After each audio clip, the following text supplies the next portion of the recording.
exchange-traded funds continue to be a popular investment vehicle that Australian financial advisors and investors are turning to. We're joined by Amanda Skelly from State Street Global Advisors to discuss ETF trends, market growth, the effect of regulatory reforms, and the strategies being used for asset allocation. Welcome, Amanda. Thanks for having me, Christine. The Australian ETF sector surpassed the $10 billion mark at the end of last year. What are your expectations for 2014 and what's growth been like so far? So growth so far this year has been incredibly strong, actually. It's exceeded our expectations. So if we look at the first 3 months of 2014, cash flows have actually been twice that of those received for the same period last year. So we actually expect that the industry will end the year with over 13 billion in assets under management. So where has the interest been? I mean, it's been for the most part in risky assets, so Australian equity-based ETFs and international ETFs. And really what that is signalling that, while there might be uncertainty, for the large part, investors are fairly optimistic about the growth opportunities here at home and offshore.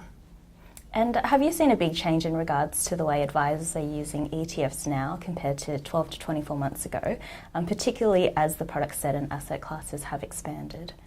Absolutely. I think that the biggest shift has been we're seeing more and more advisors use ETFs as part of their business.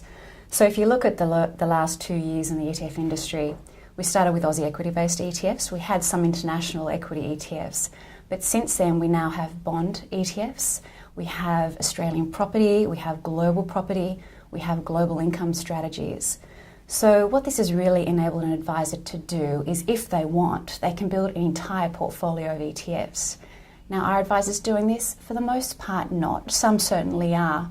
But what we're finding is more advisors are using ETFs as part of the solution. So an example will be, advisors will use something like STW, an ETF on the ASX 200, as a core part of their portfolio, and will use their active Australian equity managers around the side. Another common way for advisors to use ETFs is in the international equity space. They have their favoured active international managers, so they'll use that as a core proposition, and then they'll use some of the international equity solutions around as satellite positions. So very simple ways to enable an advisor to give more choice to their investors while reducing costs at the same time. Great. And the financial planning industry is still awaiting amendments to the future of financial advice reforms and still being in the thick of the regulatory change several years later. Do you think the reforms have ultimately hindered or encouraged advisors' usage of ETFs? I'd say encouraged. And the reason I say that is, though, while FOFA and its amendments, there's still a lot of uncertainty around it, but I think some of the underlying principles with FOFA have had a permanent impact on our industry. So things like best interest responsibilities to clients and also banning of product commissions. And both these factors are actually big drivers of advisors using more ETFs in their business. So an example would be, many planners and dealer groups have moved to a fee-for-service model.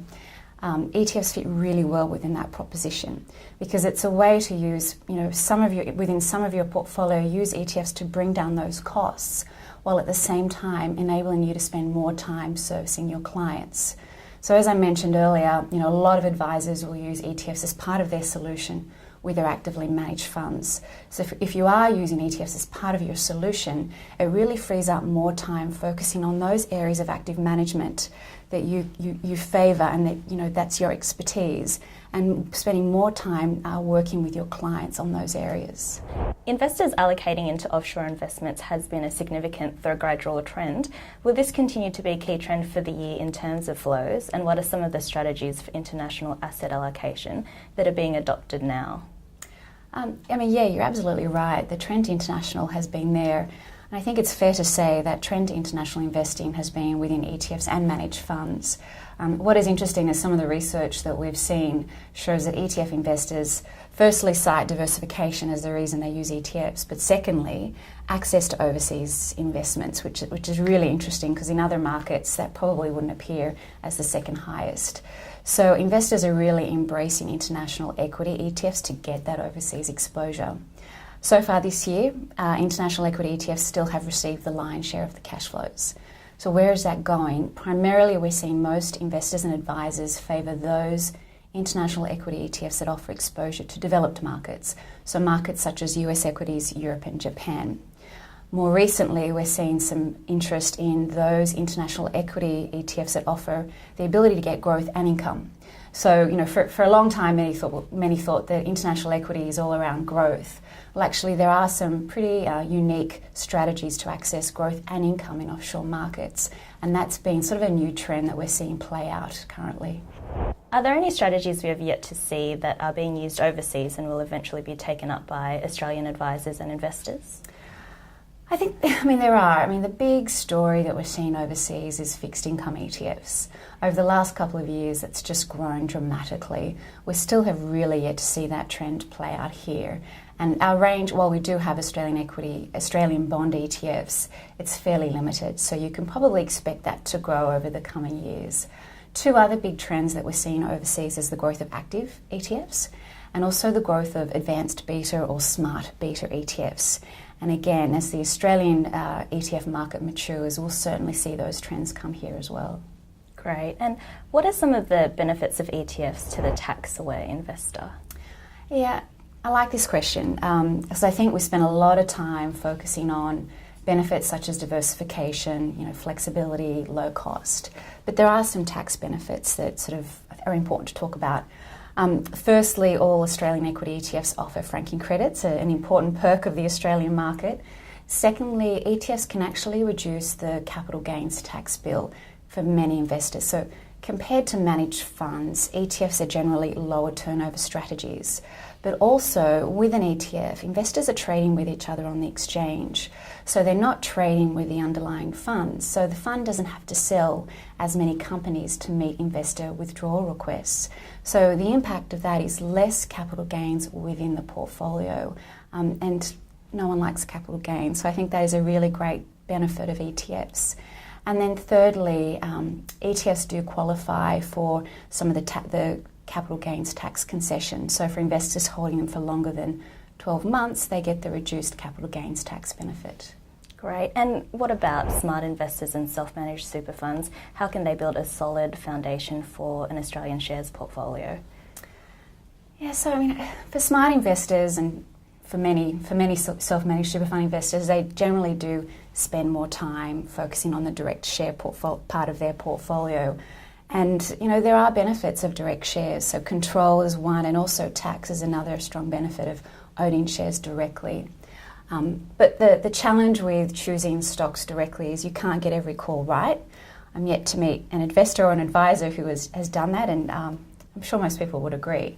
So ETFs can really help in this area. One of our clients, an advisor of ours, he holds a lot of banks for some of his SMSF clients. But Telstra wasn't used, and that was something that it was intentional at the time not to include Telstra in the portfolio.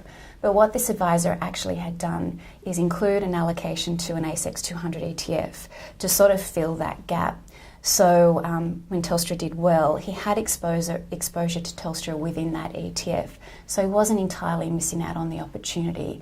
And that really is the essence of ETFs. It gives you and your clients that broad diversification. So if you do have a wrong call, you still get exposure to those companies within the ETF. Great. And what are financial advisors currently requesting from the ETF providers? Most of the recent requests, we still get questions around how they work, particularly around the capital market side.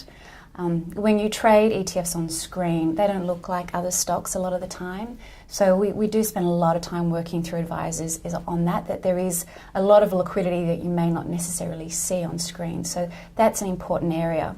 But more and more we're seeing advisors ask for comparisons and how to blend ETFs with other solutions. So we do a lot of work with our clients on use this ETF as a core with the active managers that you use, and this is what the overall characteristics look like. So that's been really well received, and I think that would be valuable for all advisors. And what can we expect from State Street Global Advisors in terms of activity in the Australian marketplace this year? Yeah, we have big plans. We always have big plans. I think first and foremost is continued focus on new ways to educate advisors and their investors. I think that will be a continual theme that you'll see for the years to come. We do have some product ideas in the pipeline, but that's something that we can share with more information on as that gets closer. Great, excellent. Well, we look forward to it, and thank you so much for your time today. Great, thank you.